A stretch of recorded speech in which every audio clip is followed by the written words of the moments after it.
Now we're going to move to the area of perception. And in the area of perception, I like to think of this world as it's an intense world, and there's something called the intense world hypothesis, or there's a whole bunch of stimuli going on all at the same time. And really there's both stimuli going on outside of our body as well as stimuli going on inside our body. So as I'm giving this presentation, sitting in the room that I'm in, I'm able to hear a fan going on, and I'm able to hear the kind of buzz of the lights. These are all things that I'm constantly aware of, but I can also screen them out so I can pay attention to something. Some individuals with autism have more difficulty with hypersensitivity to sensory input, so they are over aware, or these sights and sounds and feelings, the touch of something, all have more impact on their body. And so they may be prone to over-arousal. Their sensory system might not be able to screen out some of this information. This can make it very challenging in a classroom where we are not controlling the sensory environment. And so that's one of the things that I really highlight, or that I'd like to highlight, is that we need to be aware of the sensory environment that individuals are in, and really see if we can control the variables around that sensory environment so that we can maximize the person's availability for learning. A second area of cognition that we're going to talk about is attention. And attention is really that ability to kind of focus myself. Okay? Individuals with autism can actually be quite good at focusing their attention. They can get their attention on something really quite well. And particularly they can get their attention on things that are of areas of interest. What they might struggle with are becoming really stuck on one stimuli. They may be stuck on one pattern or focused on one thing. And so they may focus on the corner of the room, or they may focus on their brand new iPod that they have in their pocket. They may also have difficulty shifting their attention between one modality and another, which means that if they're listening to you, they may have difficulty actually looking at you, because that really requires the integration of those two sensory modalities, vision and hearing. But they may have difficulty going from listening to you to, if you want them to also look at the board or look up to the board to write something down, they may have difficulty shifting from that listening to that vision. As we talked earlier, they may be overly focused, and they may have difficulty in the size of their attentional spotlight. An attentional spotlight gets into how broadly am I attending to things around me. And so I may have a very narrow attentional spotlight. So if I have a big board that, as a teacher, that I'm writing on, some individuals with autism may only focus on a part of that board. And because they only focus on a part of the board, they may only get part of the information that I'm trying to teach. Now, another area of attention that we might see some things in is really that these individuals might, as I said earlier, be able to sustain and use selective attention, or pay attention to some things rather than other things. What may be guiding this are some particular areas that, like the modality that the information is being provided in. As we said, visual versus auditory. And there's a tendency for many individuals with autism to focus on the visual modality for learning. It may go into interest. Is this high versus low preference? And it may go into intensity of stimuli. And this may be something that sometimes is very difficult or challenging in the classroom. Something that's too stimulating might over-arouse the individual. Something that's understimulating might help to shut the individual's system down. So really, we're looking at giving the optimal level of intensity of stimuli to really keep the person engaged in the learning process. Now, they may also use different neural networks to accomplish tasks. And we're really going to talk about this later when we get into some aspects of how some people with autism read faces. But they may use a less efficient system to complete the same task. So different parts of their brain might light up rather than the very efficient neural networks that would allow them to complete a task. Now we're going to move to the area of information processing. And as I mentioned earlier, individuals with autism have a tendency to be more sequential or analytic in their thinking. So they're very detail focused. They may have a preference for putting things into files rather than categories. And the way to think about this is that Temple Grandin talks about learning the word dog. And for Temple, in learning the word dog, she had one template in her head, and that is her dog. When somebody would show her a picture of another dog or they would describe another dog, she wouldn't be able to put them in this broad category.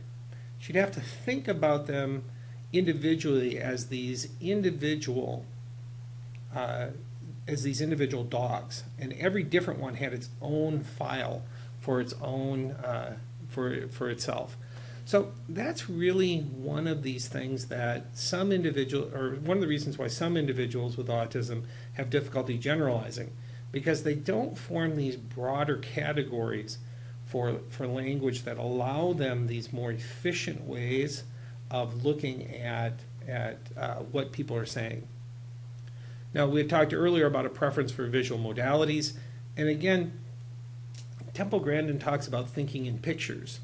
And rather than using language and thinking in kind of what she hears, she thinks in pictures around things.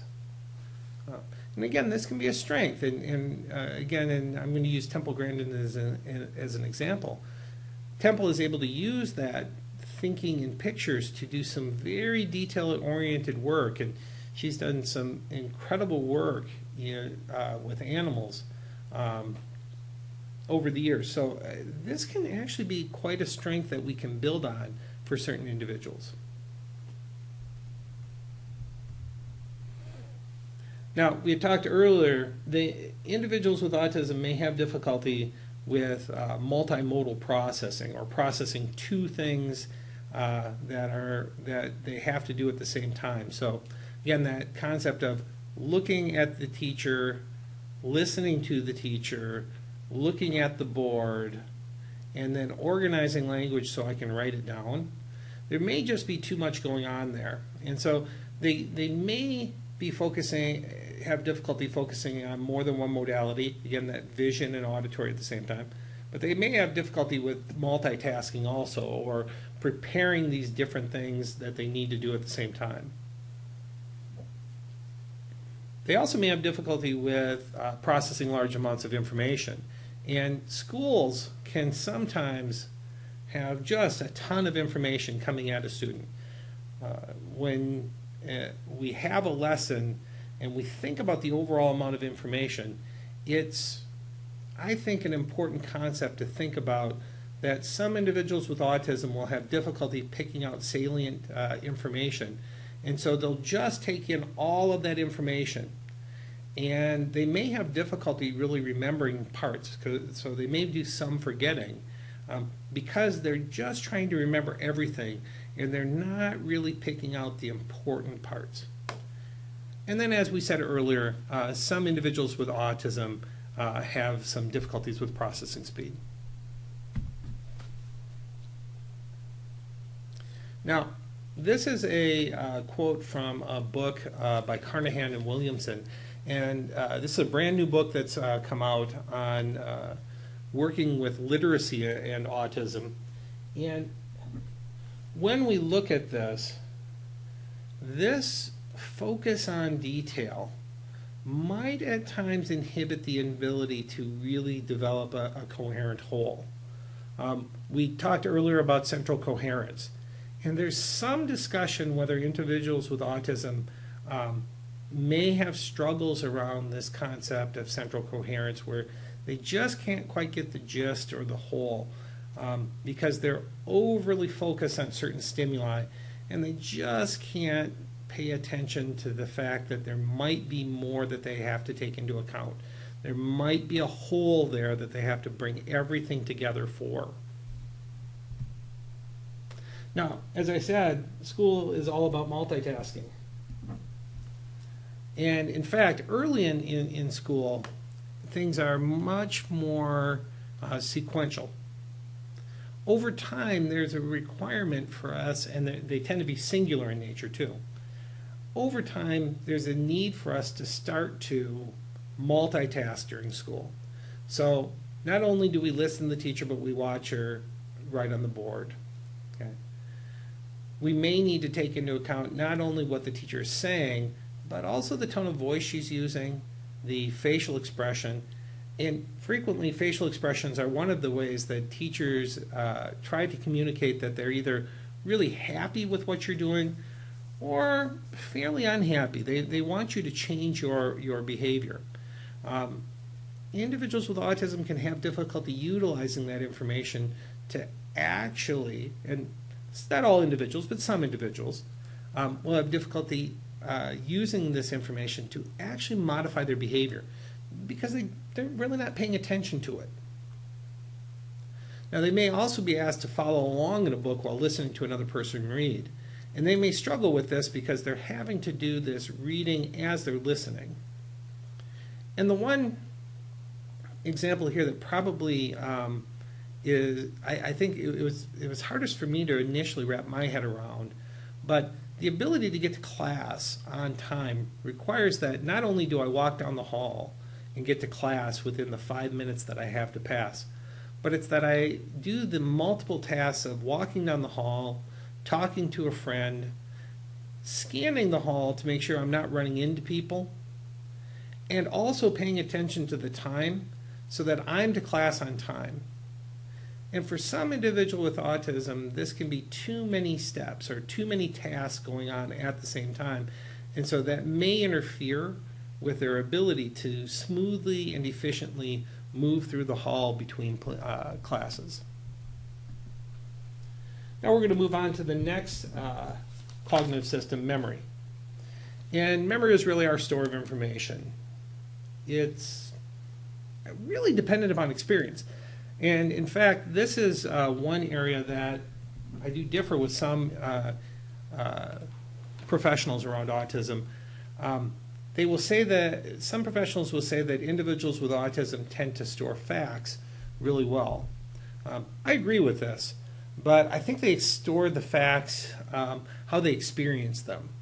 And so they may not take into account all the things that are taking place for everyone in the environment, and they may only be able to relate the facts specifically in their own experience and how they interpreted that. Now, these are some of the relatively intact memory skills. And as we look at these, what we're seeing here is that when I don't have to do a lot with it, so when I only really have to take the information in, store it, and bring it back out again, that may be, if I'm an individual with autism, a very strong skill for me.